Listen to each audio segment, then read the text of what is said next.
asatidzah, para tuan guru yang hadir pada acara kita pada siang hari ini, wabil khusus yang hadir pada acara kita pada siang hari ini, tuan guru kita Ustadz Kiai Haji Nawawi yang hadir di tengah-tengah kita, kemudian juga yang kita muliakan Ketua IKADI dan MUI Ustadz Yusuf, dan juga yang kita hormati, yang kita muliakan tokoh masyarakat, Bapak Camat, Kepala Desa atau yang mewakili, dan juga para sepuh, tokoh adat, dan juga yang kita muliakan bapak-bapak, ibu-ibu yang hadir dalam rangkaian acara Maulid Nabi Muhammad SAW.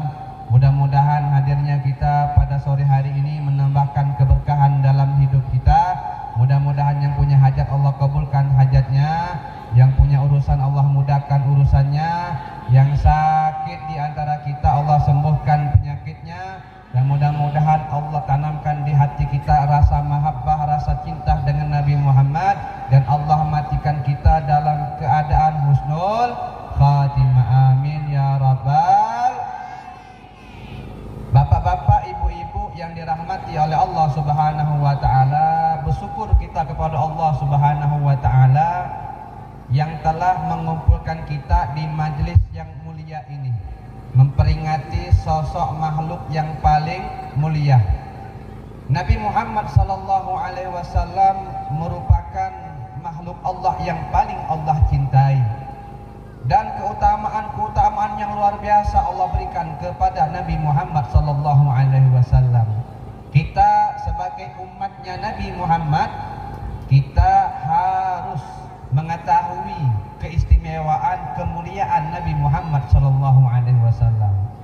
Alhamdulillah kita sama-sama di sini memperingati daripada kelahiran Maulid Nabi Muhammad sallallahu alaihi wasallam, yang dikatakan oleh ulama, man ajma'a li ikhwanihi li qiraatil maulid wa akhla makanan wa hayya ta'aman wa amila ihsanan ba'athallahu yaumal qiyamah ma'al ulama wa syuhada'i wa sholihin wal anbiya.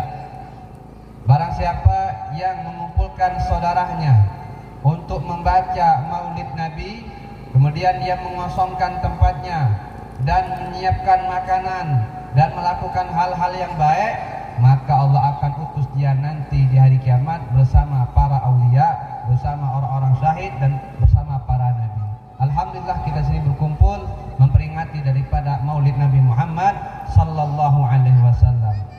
Rasulullah sallallahu alaihi wasallam diutus sebagai rahmat semesta alam. Allah berfirman dalam Al-Qur'an, "Wa ma arsalnaka illa rahmatan lil alamin." Tidaklah kami utus engkau wahai Muhammad kecuali pembawa rahmat semesta alam. Jadi Nabi Muhammad itu diutus oleh Allah untuk membawa rahmat. Bahkan jauh sebelum Nabi Muhammad dilahirkan, rahmatnya Allah dengan wasilah Nabi Muhammad sudah Allah tampakkan rahmatnya Allah. Sebagaimana dikatakan oleh ulama bahwasanya di tahun kelahirannya Nabi Muhammad itu tidak ada perempuan yang dibunuh. Kita ketahui bapak-bapak, ibu-ibu, kalau di zaman jahiliyah itu, kalau yang lahir bayi perempuan dibunuh. Kenapa? Karena membawa aib menurut daripada kaum jahiliyah. Tapi alhamdulillah Allah angkat perempuan dengan datangnya Nabi Muhammad, Allah angkat derajat perempuan. Jadi di zaman jahiliyah itu kalau seandainya yang lahirnya itu perempuan, mereka bunuh. Ya, bahkan mereka kubur hidup-hidup bayi perempuan tersebut. Tapi subhanallah, di tahun kelahirannya Nabi Muhammad itu tidak ada bayi perempuan yang dibunuh. Kenapa? Karena dikatakan setiap perempuan yang melahirkan, maka dia melahirkan bayi laki-laki. Tidaklah perempuan yang hamil kecuali dia melahirkan bayi laki-laki, sehingga tidak ada pada tahun itu, di tahun kelahirannya Nabi Muhammad sallallahu alaihi wasallam, bayi perempuan yang dibunuh. Wa ma min hamilin hamalat fi dzalikal 'am illa man. Kemudian Bapak-bapak, ibu-ibu yang dirahmati oleh Allah Subhanahu wa taala, begitu juga di zaman Nabi Adam alaihissalam. Di zaman Nabi Adam, kita ketahui Nabi Adam ketika dikeluarkan dari sorga karena makan buah khuldi, itu Nabi Adam dikeluarkan dari sorga ke dunia. Nabi Adam bertobat kepada Allah Subhanahu wa taala selama 200 tahun. Nabi Adam bertobat kepada Allah Subhanahu wa taala. Tapi taubatnya belum diterima oleh Allah. Kapan taubat Nabi Adam diterima? Ketika Nabi Adam berdoa membawa nama Nabi Muhammad. Ketika Nabi Adam mengatakan, "Ya Allah, dengan kemuliaan Muhammad, dengan kedudukan Muhammad, ya Allah, terimalah taubatku." Maka Allah berkata, "Wahai Adam, engkau tahu dari mana nama Muhammad? Padahal sosoknya belum aku ciptakan." Maka Nabi Adam mengatakan, "Ya Allah, ketika aku di sorga, aku melihat tiang-tiang di sorga itu ada tulisan La ilaha illallah Muhammadur Rasulullah. Tidaklah nama Muhammad engkau gandengkan dengan namamu, melainkan itu nama orang yang paling engkau cintai, melainkan itu nama orang yang paling engkau agungkan. Maka aku bertawassul, berdoa dengan membawa nama Muhammad agar engkau menerima taubatku." Maka Allah mengatakan, "Bala wahai Adam, laulahu ma khalaqtu." Engkau benar wahai Adam, kalau bukan karenanya maka engkau tidak akan aku ciptakan. Kalau bukan karenanya maka tidak akan diciptakan langit dan bumi. Kalau bukan karena Muhammad maka alam semesta ini tidak akan diciptakan. Sekarang wahai Adam, aku ampuni dosamu. Ini Nabi Adam alaihissalam mendapatkan rahmat Allah melalui Nabi Muhammad. Jadi luar biasa kita punya Nabi ini, keistimewaannya sangat luar biasa, keagungannya sangat luar biasa. Kalau kita menceritakan bagaimana kesempurnaan, keindahan, keistimewaan Nabi Muhammad, maka pepohonan jadi pulpennya dan lautan jadi tintanya, maka tidak akan cukup untuk menulis tentang keutamaan, kemuliaan Nabi Muhammad SAW. Ulama mengatakan, kullu syai'in yata'allaq bin nabi sara dzalika syai'an 'aziman. Segala sesuatu, segala hal yang ada ikatan, yang ada hubungan dengan Nabi Muhammad SAW, maka sesuatu tersebut menjadi mulia. Apapun yang ada ikatan, yang ada hubungan dengan Nabi, maka sesuatu tersebut menjadi mulia. Contohnya kota Madinah, Pak Bu. Kota Madinah, sebelum Nabi Muhammad berdakwah di kota Madinah, sebelum Nabi Muhammad berhijrah ke kota Madinah, itu kota Madinah tidak ada keistimewaannya. Bahkan dikatakan kota Madinah itu penuh dengan wabah penyakit sebelum Nabi Muhammad hijrah ke kota Madinah. Tapi tatkala Nabi Muhammad hijrah ke kota Madinah, Nabi berdakwah di kota Madinah, maka kota Madinah yang tadinya biasa-biasa saja menjadi mulia. Yang tadinya tidak ada keistimewaan menjadi istimewa. Wabah penyakit yang bertahun-tahun tidak hilang, ketika Nabi Muhammad datang ke kota Madinah, maka wabah tersebut menjadi hilang. Ini kenapa? Karena ada hubungan dengan Nabi Muhammad. Bahkan dikatakan bapak-bapak, ibu-ibu, sendal yang diinjak oleh Nabi Muhammad, sendal yang diinjak oleh Nabi Muhammad itu lebih agung, lebih mulia daripada malaikat Jibril. Kita ketahui malaikat Jibril ini pemimpinnya para malaikat. Bayangkan, sendalnya Nabi itu lebih mulia, lebih agung daripada malaikat Jibril. Kenapa? Ulama mengatakan karena sendal Nabi pernah ikut dengan Nabi berjumpa dengan Allah. Sedangkan malaikat Jibril di langit keberapa nggak sanggup nemenin Nabi. Tapi sendalnya Nabi Muhammad ikut dengan Nabi berjumpa dengan Allah. Sehingga sendal Nabi lebih mulia, lebih agung daripada malaikat Jibril. Sehingga sahabat Nabi yang bernama Abdullah bin Mas'ud Abdullah bin Mas'ud ini tukang bawa sendal Nabi. Dia khidmah dengan Nabi, melayani Nabi Muhammad sallallahu alaihi wasallam. Jadi para sahabat itu, sahabat yang terkenal itu, yang pembesar sahabat itu, mereka menjadi besar. Kenapa? Karena khidmat dengan Nabi Muhammad. Seperti Sayyidina Abu Bakar, Sayyidina Umar, Sayyidina Utsman, Sayyidina Ali, dan sahabat-sahabat yang besar, pembesar sahabat. Kenapa mereka itu dekat dengan Nabi, memiliki keistimewaan dengan Nabi Muhammad sallallahu alaihi wasallam? Karena mereka khidmat dengan Nabi. Jadi barokah ya, kita ini hidup ini harus khidmat.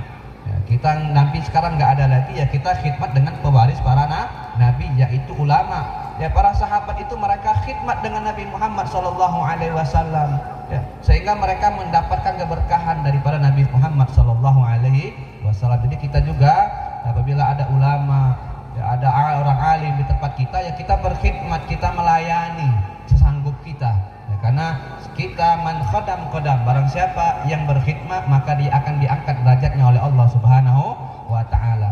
Jadi Abdullah bin Mas'ud ini khidmat dengan Nabi, membawa sandal Nabi Muhammad sallallahu alaihi wasallam.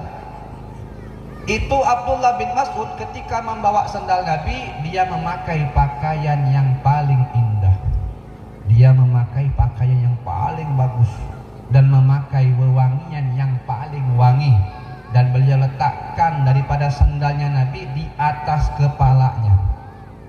Kenapa? Ini sandalnya Rasulullah, bukan sandal kita. Ya, sandal kita nggak ada artinya, walaupun mahal, nggak ada orang yang naruh sandal kita di atas kepala. Ya, walaupun sandal kita mungkin harganya 1 juta, 2 juta, 3 juta, nggak ada artinya. Tapi ini luar biasa, sandalnya Nabi Muhammad, sahabat Nabi, ketika membawa sandal Nabi, diletakkan sandal Nabi di atas kepalanya, ta'ziman lin Nabi, karena memuliakan Rasulullah sallallahu alaihi wasallam. Jadi sesuatu yang ada ikatan, yang ada hubungan dengan Nabi menjadi mulia. Sahabat Nabi, kenapa sahabat Nabi itu mulia? Kenapa sahabat Nabi itu istimewa? Karena sahabat Nabi pernah melihat Nabi Muhammad sallallahu alaihi wasallam. Karena sahabat Nabi pernah memandang Nabi Muhammad sallallahu alaihi wasallam. Bahkan orang yang melihat sahabat pun mendapatkan kemuliaan Nabi Muhammad. Orang yang nggak pernah lihat Nabi Muhammad, tapi dia pernah melihat orang yang pernah melihat Nabi Muhammad, itu pun menjadi mulia, menjadi barokah. Para tabi'in itu menjadi mulia. Kenapa? Karena mereka melihat sahabat Nabi. Sahabat Nabi pernah melihat Nabi Muhammad, sehingga ada suatu perperangan antara orang muslimin sama orang kafir. Ini di peperangan ini di zaman sahabat Nabi sudah mulai langka. Sahabat Nabi sudah jarang ditemui, sudah banyak yang wafat sahabat Nabi. Jadi sebelum perang, panglimanya itu bertanya kepada pasukan, kepada prajurit, adakah di antara kalian orang yang pernah bertemu dengan Nabi Muhammad? Adakah di antara kalian orang yang pernah berjumpa dengan Nabi Muhammad? Karena pada saat itu sahabat sudah mulai jarang, sudah wafat. Maka dicari-cari, ada satu sahabat Nabi, ada satu orang yang pernah berjumpa dengan Nabi Muhammad. Maka panglimanya ngomong, tenang saja, kalian jangan takut, kita pasti dimenangkan oleh Allah Subhanahu wa taala. Kenapa? Karena di sini ada orang yang pernah memandang wajah Nabi Muhammad. Perang mereka, dan subhanallah dimenangkan oleh Allah Subhanahu wa taala. Kemudian datang di zaman berikutnya, di era berikutnya, zaman sahabat sudah tidak ada lagi, di zaman tabi'in sudah mulai jarang. Sahabat itu orang yang pernah berjumpa dengan Nabi. Kalau tabi'in, orang yang berguru dengan sahabat, namanya tabi'in.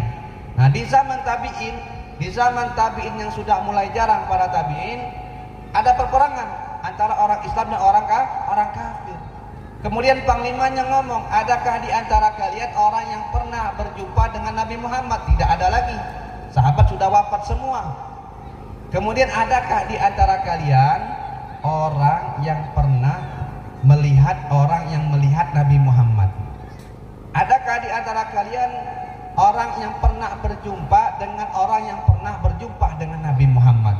Dicari, mendapatkan ada satu orang yang pernah melihat sahabat, melihat orang yang pernah melihat Nabi Muhammad. Nabi Muhammad. Maka panglimanya mengatakan jangan takut, kita akan dimenangkan oleh Allah Subhanahu wa taala. Karena di sini ada orang yang pernah melihat Nabi Muhammad sallallahu alaihi wasallam dan dimenangkan oleh Allah Subhanahu wa taala.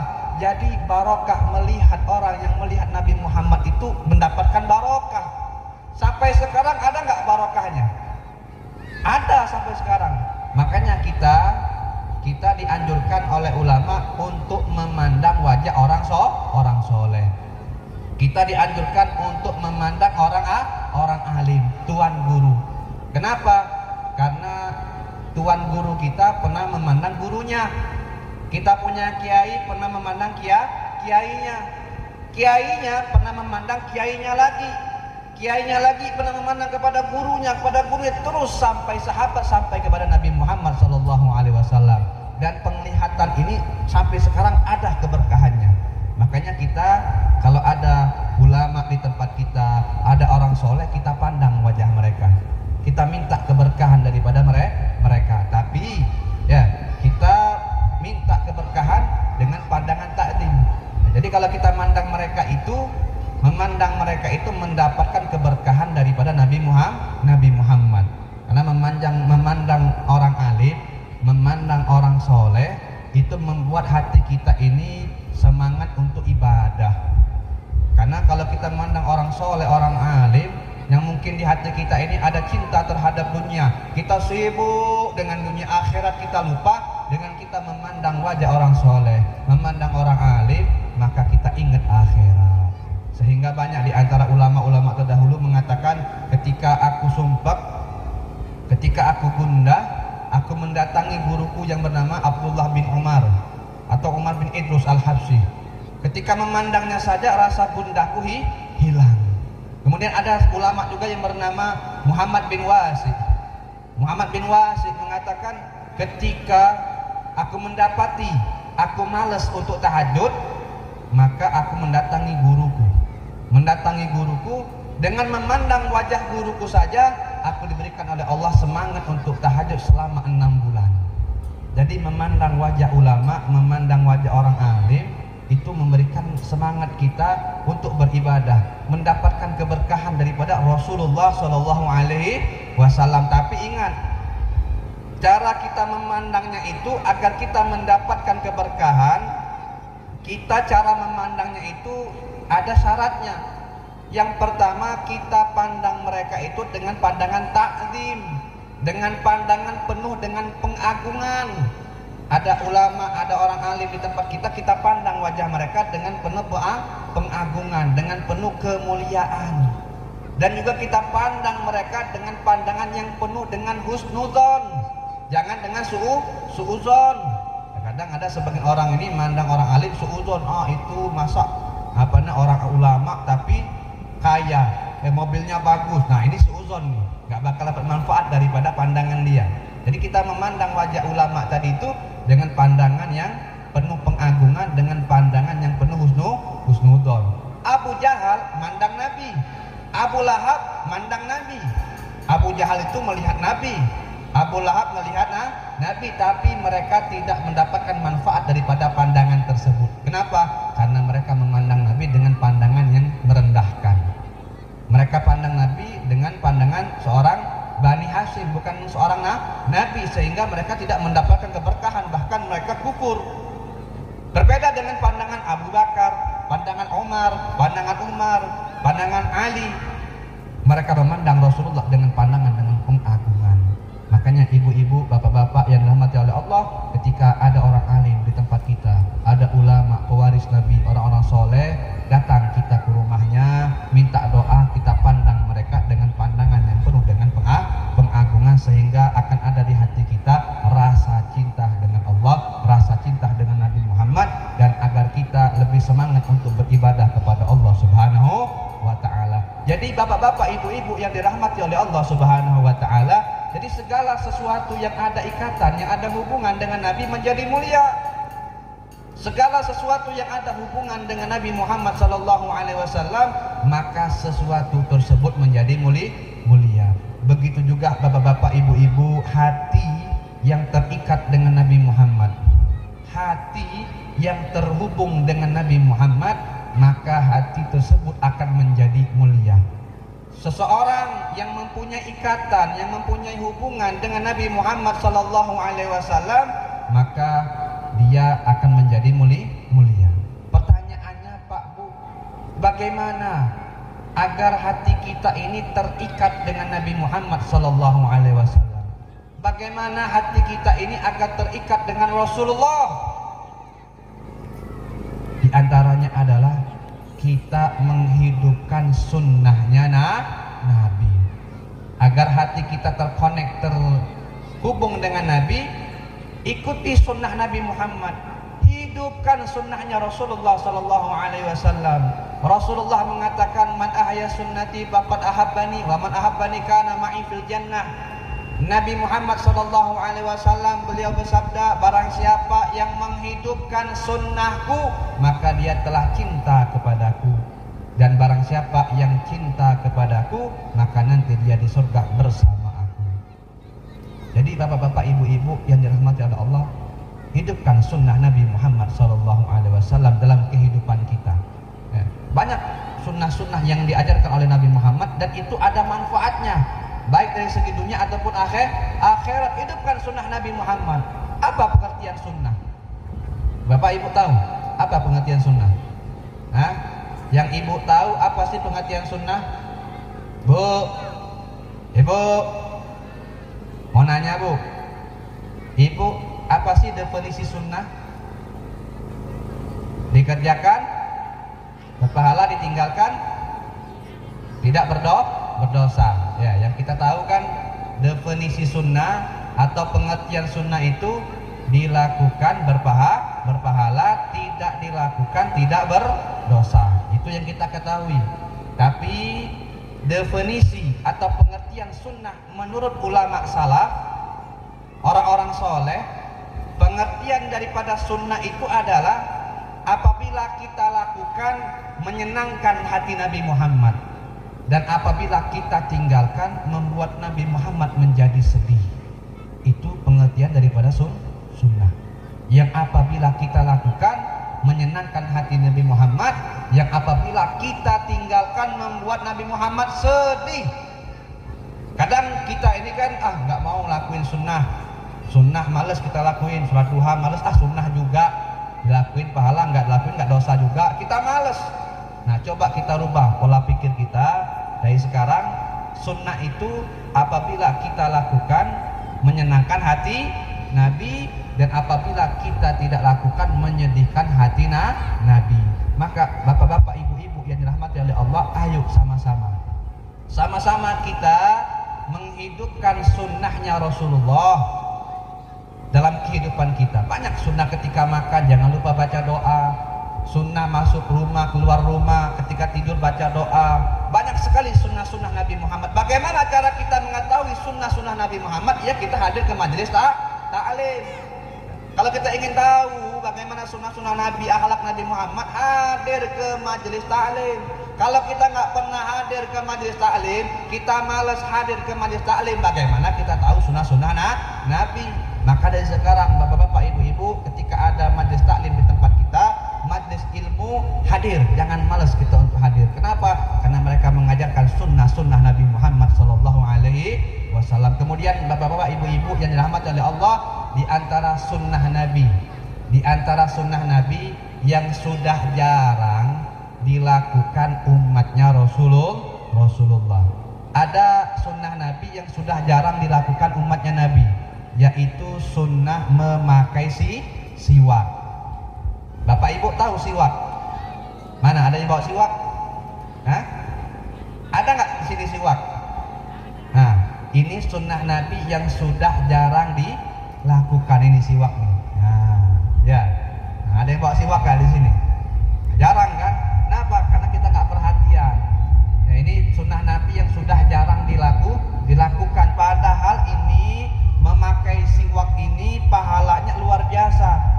Remeh tapi pahalanya, faedahnya banyak orang yang memakai siwak. Dan ini diantara sunnah Nabi yang sudah jarang dilakukan. Yang Nabi mengatakan, barang siapa yang menghidupkan sunnahku ketika orang tidak lagi melakukannya, maka dia mendapatkan pahala 70 orang mati syahid.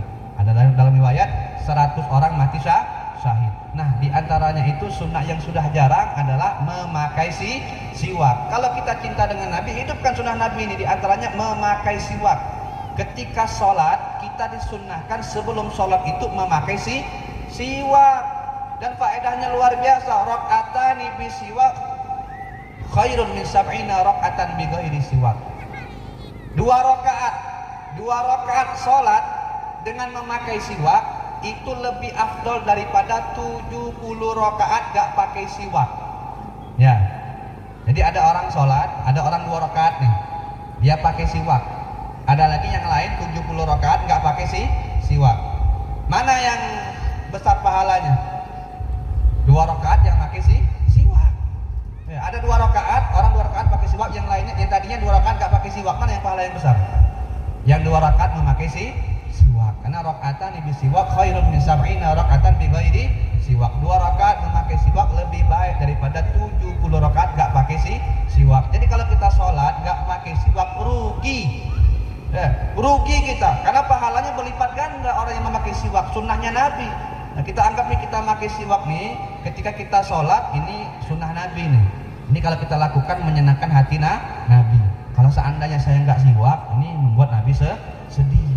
Nah, dan faedahnya luar biasa orang yang memakai siwak. Sampai-sampai Nabi Muhammad mengatakan, kalau tidak memberatkan umatku, maka aku akan wajibkan mereka untuk memakai siwak setiap wudhu dan setiap sholat. Akan tapi emang berat memakai siwak ini karena setannya banyak. Ya, setannya banyak. Ya, kadang ada aja kita lupa naruh di mana. Nah, jadi penting ini Bapak Ibu dalam majelis kita sore hari ini, ayo yang pertama kita hidupkan sunnah memakai siwak. Faedahnya luar biasa. Di antara faedah daripada orang yang memakai siwak, di antaranya adalah Allah fasihkan lidahnya. Nah, kalau lidah kita mungkin nggak fasih baca Al-Quran, coba kita rutinkan pakai siwak. Nah, kita istiqomahkan pakai siwak, itu bisa memfasihkan lidah kita. Dan juga faedah daripada memakai siwak ini juga dikatakan oleh ulama memutihkan gigi kita. Dan juga di antara faedahnya menghilangkan beberapa penyakit, di antaranya penyakit lambung, asam lambung. Ini faedah pakai siwak nih. Di antaranya menghilangkan beberapa penyakit, di antaranya penyakit asam lambung. Dan juga di antara keutamaan daripada memakai siwak membersihkan hati kita. Dan di antara faedah orang yang merutinkan memakai siwak membuat setan itu benci. Setan gak senang kalau seandainya ada orang yang rutin pakai siwak, dan membuat Allah ridho. Dan juga di antara orang yang merutinkan daripada memakai siwak ini, Allah mudahkan rezekinya, yurithul ghina. Oleh ulama dikatakan orang yang merutinkan memakai siwak itu Allah akan mudahkan rezekinya. Dan bapak-bapak, ibu-ibu yang dirahmati oleh Allah Subhanahu wa taala, di antara faedah siwak yang paling besar adalah Allah mudahkan lisannya untuk mengucapkan kalimat tauhid ketika sakaratul maut. Ketika sakaratul maut, Allah mudahkan lisannya untuk membaca la ilaha illallah. Dikatakan barang siapa yang akhir perkataannya di dunia la ilaha illallah dakhalal jannah. Barang siapa yang akhir perkataannya di dunia itu la ilaha illallah, maka dia akan masuk surga. Nah, orang yang mengistiqomahkan memakai siwak ini, itu nanti di ajalnya, di sakaratul mautnya, Allah mudahkan lisannya untuk membaca la ilaha illallah. Kita pengen kan? Enggak semua orang terkadang bisa di akhir hayatnya untuk membaca kalimat syahadat. Tapi orang yang mengistiqomahkan memakai siwak, Allah mudahkan lisannya itu untuk mengucapkan kalimat la ilaha illallah. Makanya bapak-bapak, ibu-ibu yang dirahmati oleh Allah, ayo sama-sama kita hidupkan. Ya, kita hidupkan sunnah Nabi Muhammad SAW dalam rumah kita. Di antaranya yang saya pesankan buat bapak ibu untuk merutinkan memakai siwak. Terkadang kita sholat gak pakai siwak. Coba bapak-bapak ini, ada yang bawa siwak Pak? Hah? Gak ada yang bawa siwak. Yang bawa rokok ada gak nih? Woi banyak yang bawa rokok nih. Ya ibu-ibu ada yang bawa siwak gak nih? Gak ada. Yang bawa HP ada gak nih? Banyak yang bawa HP. Nah makanya penting, gak apa-apa kita rokok, gak apa-apa rokok ya, tapi pas sholat pakai siwak. Kadang-kadang sebagian kita ini pas sholat dia rokokan. Nah ini kurang adab ya. Kalau siwak, kalau pas sholat kita rokokan itu kurang adab. Masa kita ngadep Allah bau rokok? Kita ketemu pejabat habis rokok mau kita? Kan nggak mungkin ya. Kenapa bau rokok? Nah kita ingin berjumpa dengan Allah, bertemu dengan Allah ya. Karena sholat itu kan kita munajah kepada Allah. Masa kita menghadap Allah bau rokok? Sunnahnya itu pakai siwak. Makanya beli, kita punya siwak murah. Siwak ini berapa harganya di sini? 10.000 palingan atau 15.000. Kita beli rokok sanggup sebungkus 30.000 sempurna, tapi beli siwak nggak sanggup. Ibu-ibu beli kuota sanggup, beli make up sanggup puluhan ribu, beli siwak nggak sanggup. Ini cuma 15.000. Makanya hidupkan ini siwak ini. Jangan males kita ya. Kalau kita ngaku cinta dengan Nabi, ayo kita hidupkan sunnah Nabi. Di antaranya adalah agar kita bisa menghidupkan sunnah memakai siwak. Yang mudah-mudahan Allah Subhanahu wa taala memudahkan kita untuk kita menghidupkan sunnahnya Rasulullah sallallahu alaihi wasallam. Karena Nabi mengatakan kullu ummati yadkhuluna jannah illa man aba. Setiap umatku itu akan masuk surga kecuali yang tidak mau. Maka sahabat mengatakan, siapa yang tidak mau ya Rasulullah?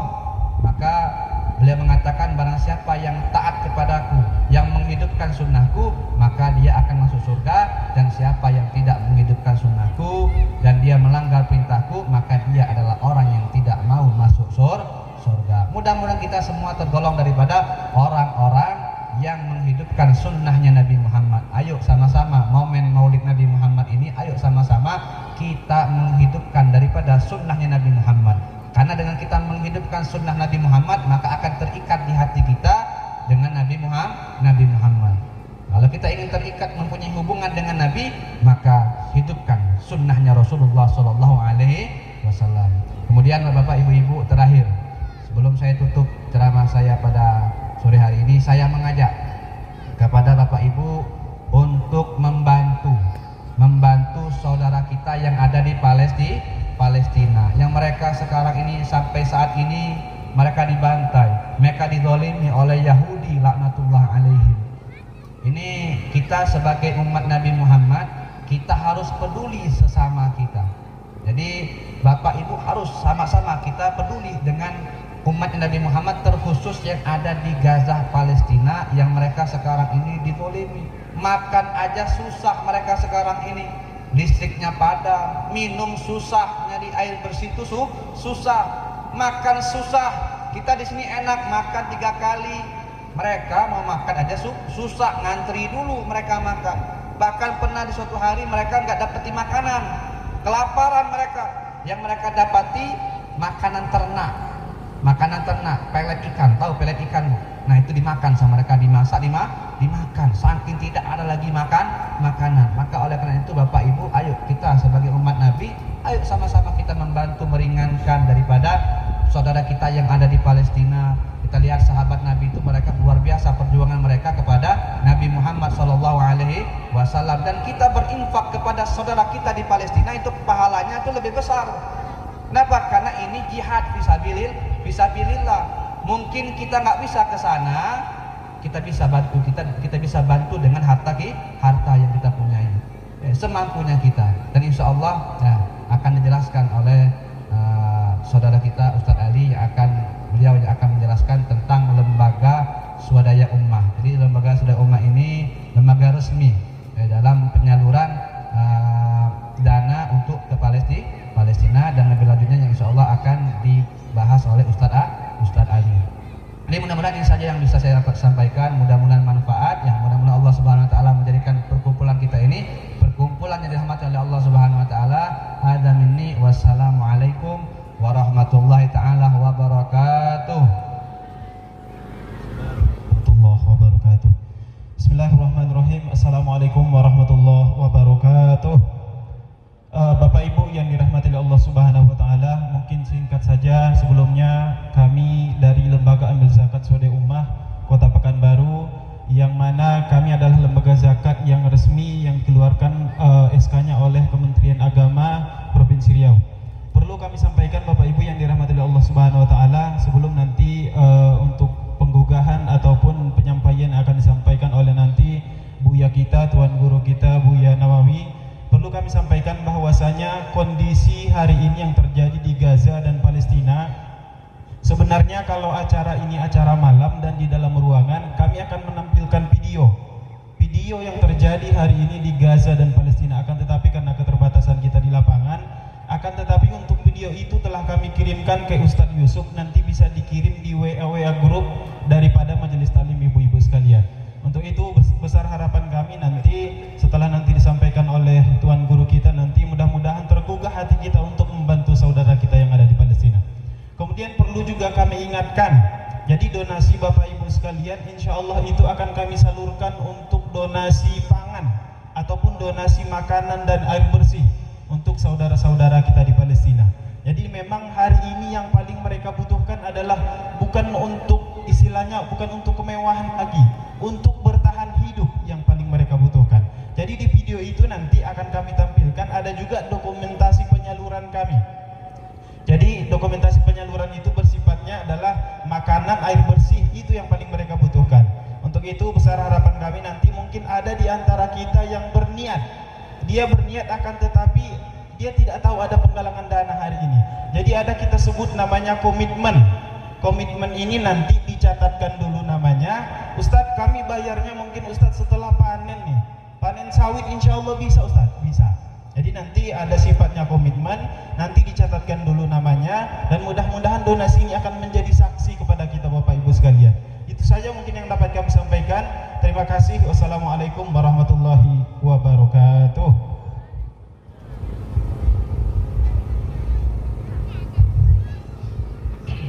Terima kasih kami ucapkan kepada Al-Ustadz Habib Abdul Rahman Al-Marzak yang telah mengisi kajian di sore hari ini. Selanjutnya masuklah kita ke acara selanjutnya, yaitu acara gugahan untuk Palestina sekaligus acara doa. Hal ini kami percayakan kepada Ayahanda Tuan Guru Ustadz Haji Tongku Akbar Nawawi Daulay. Kepada Al-Ustadz, waktu dan tempat kami silahkan.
illallah